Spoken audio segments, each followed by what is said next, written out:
say that if Viktor Cherkesov from the Russian Duma had been able to come, unfortunately had a problem, could not come.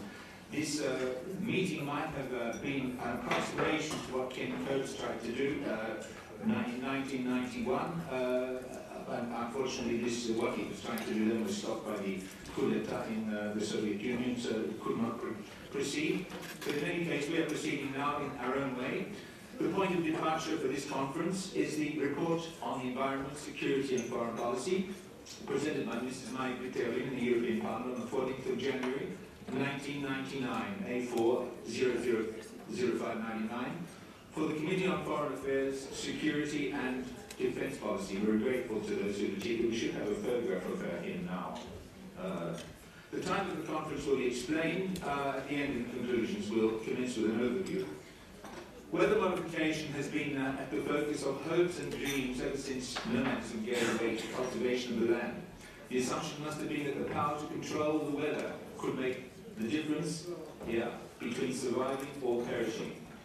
But it was only in the 19th century that experiments began to make the dreams a reality, primarily in the USA, Russia, Germany, and now China. The first documents date from 1877, when a Harvard University professor, Nathaniel Shaler, proposed a rerouting of warm ocean currents to melt the northern hemisphere's polar ice cap. Since then, there has been a long series of projects with strange titles, from Nuke the Arctic in 1945 to Project Argus, Project Skywater, Starfish, Popeye, etc. Weather modification and environmental warfare have been discussed since the early 1960s. But it's only been since the 1990s that the subject has been presented as programs, plans, and activities. The landmark document is the American Academy of Sciences Policy Implications of Greenhouse Warming of 1992. It was also at the beginning of the 1990s there appeared on the scene the HARP project, High Frequency Active Oral Research Program, which is described by the A4000599 report as a weapons system that disrupts the climate, to be regarded as a serious threat to the environment with an incalculable impact on human life.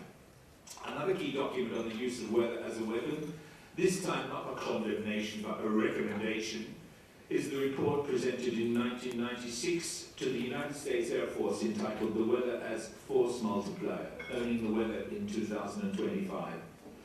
The activities listed in this paper include precipitation enhancement, storm enhancement, precipitation avoidance, a whole lot of things. I mean, because we're running short of time, I won't list all the activities. The point is, these levels could include unilateral actions, participation in a security framework such as NATO, membership in an international organization such as the UN, or participation in coalition.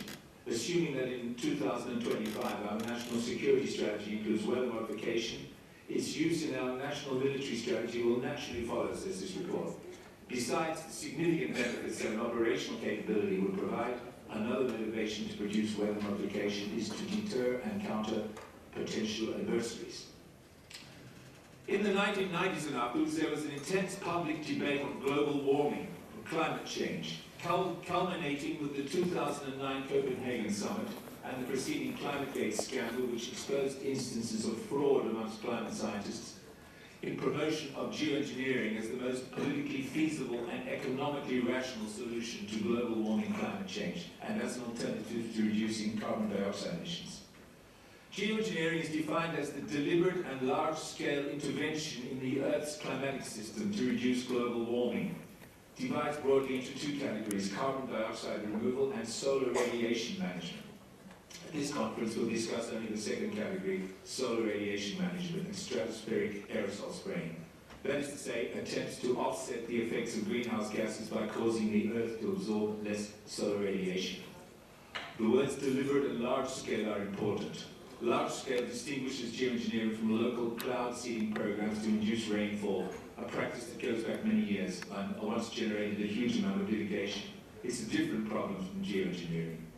Deliberate is of relevance because deliberate pollution is in a different legal category from pollution caused as an inadvertent side effect of other economic or military activity.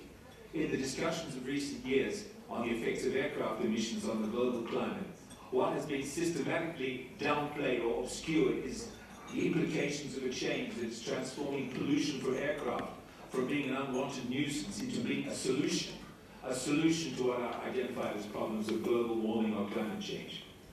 One of the first widely advertised declarations of geoengineering policy was Edward Teller's 1997 Sunscreen for Planet Earth. Despite being a climate change skeptic, Teller proposed the use of geoengineering to solve a problem he said he was not convinced was a real problem.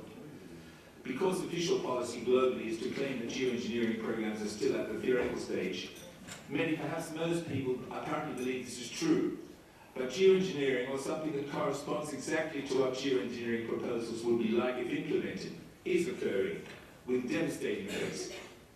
Over vast swathes of this planet, thousands, indeed millions of eyewitnesses are reporting horizon-to-horizon aircraft trails that slowly expand and merge until the entire sky is covered with a blanket of artificial cloud.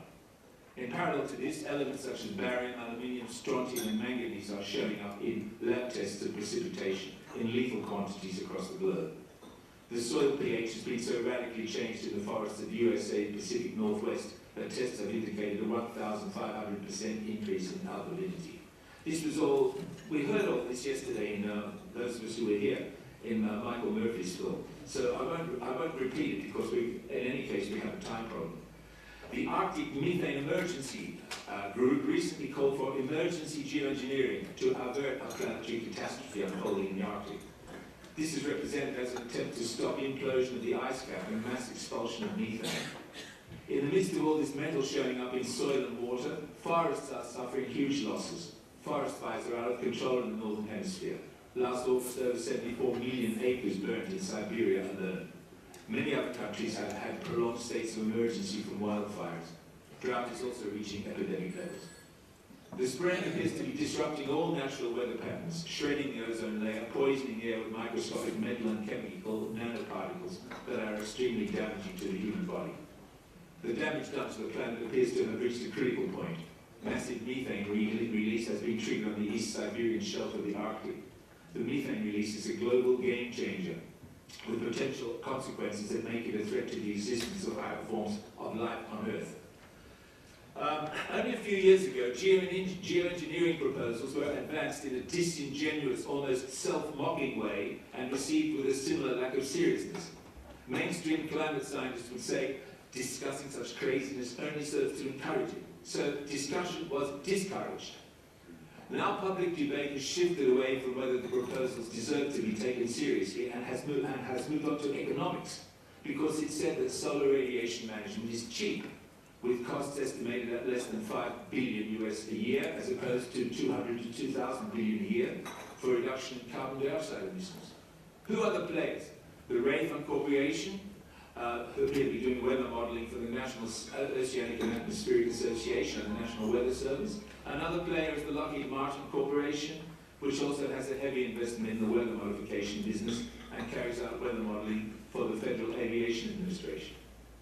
Is geoengineering a reasonable strategy for combating global warming, or is it a potentially disastrous measure with lethal consequences? It's advertised to the general public as a method for mitigating global warming, but is this in fact its real purpose, or its primary purpose?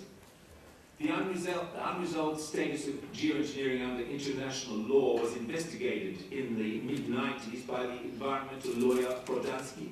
Among the questions he raised were, who should make geoengineering decisions? Should all countries participate in decision-making? How should liability and compensation for damage be handled?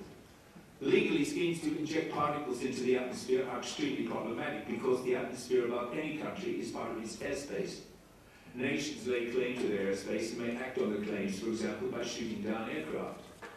Geoengineering activity in the atmosphere could be viewed as infringements of national sovereignty.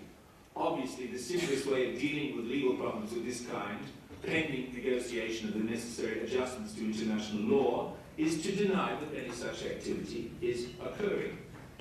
One might imagine that those who dispute the reality of anthropogenic climate change would oppose programs whose declared reason for existence is to mitigate anthropogenic climate change.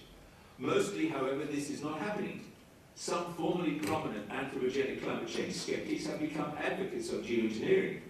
Other skeptics deny the more extreme type of geoengineering will ever be feasible.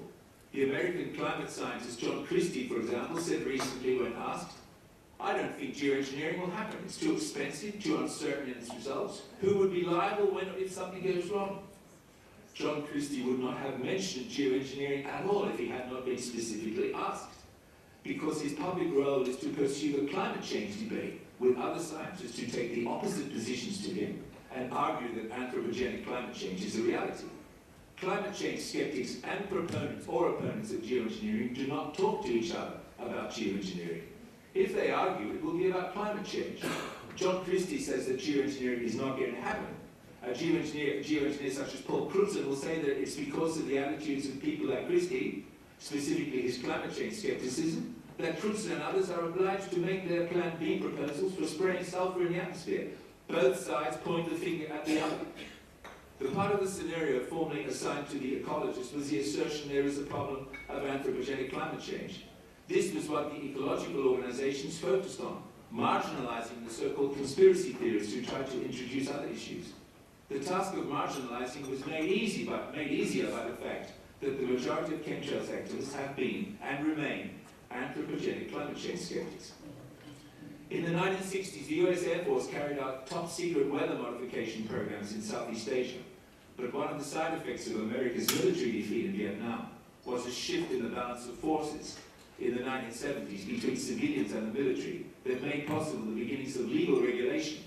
One of the American congressmen who worked for adoption of the Environmental Modification Convention expressed fears that it may become feasible to initiate weather modification projects without being detected, raising the possibility of clandestine use of geophysical warfare where a country doesn't know if it has been attacked. Objections of this kind carried weight, and in 1978 the Environmental Modification Convention came into force, banning the use of weather modification techniques for the purpose of inducing damage or destruction. The existence of the Environmental Modification Convention has made it necessary for there to be a similar conceptual transformation to that already noted with pollution, which has been turned from a problem into a solution. Damage and destruction now has to be identified as what environmental modification is aimed at preventing, not what it is aimed at causing. One of the best known opponents of geoengineering is the Etc. Group, which in Nagoya in 2010 at the UN Conference on Biodiversity achieved a moratorium on most forms of geoengineering, a moratorium which has, however, been ignored in the same way that other relevant legislation has been ignored. In February, Sky Guards interviewed one of the founding members of the Etc. Group, Pat Mooney, but due to time constraints today, we aren't able to discuss what he said. You can find the complete text of the interview in the dossier we distributed. In an article I wrote some years ago called Climate Change, Jekylls and Hydes, I drew attention to a distinction between two types of activism. On the one hand, activism that is supported by the mainstream media, that works through the United Nations, the Intergovernmental Panel on Climate Change, the big international environmental organizations such as Greenpeace, Friends of the Earth, and the WWF. And on the other hand, activism of the kind that has led to this conference today, an activism that starts not from what we hear said about global warming on radio and television or read in the mainstream press, but more from what we see with our own eyes in the sky. It's hard to know which of these types of activism involves larger numbers of people, because the first so-called respectable type of activism is organized and centralized with offices, spokespersons, hierarchies, funding, all the things in short that we lack. But I suspect, given the millions and millions of references, photographs and analyses to be found on the internet, focusing on the questions we raise, that there are more of us, many more. It would be an understatement to say that relations between these two types of activism are bad. They are very bad, despite a thematic convergence of the last couple of years, so that groups that were once talking exclusively of global warming have now begun to express views on and mostly against geoengineering. Only 2 weeks ago there were discussions on geoengineering in the context of what is called climate justice at the World Social Forum in Tunisia, and there's a friend here who has come from that conference and can tell us about it personally, I suppose. If the political parties, parliaments, mainstream and alternative mass media and the World Social Forums are not willing to bear the political cost of honesty in relation to geoengineering, we citizens must assume this responsibility ourselves. Civil society must become organized to confront what, a generation ago and in a preceding phase of the activity of the very same weapons laboratories, was being called exterminism by the British writer and activist Edward Thompson. Given the seriousness of the situation and the way populations are being left defenseless, Every potentially efficacious measure, judicial, political and economic, must be explored. Public health and public security are assets to be safeguarded and which must be safeguarded. This is what Skyguards, the main organizer of this conference, is about.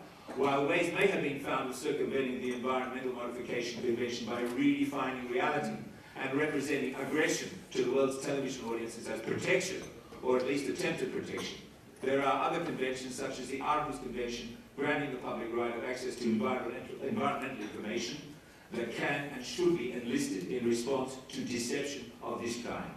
Thank you for your attention.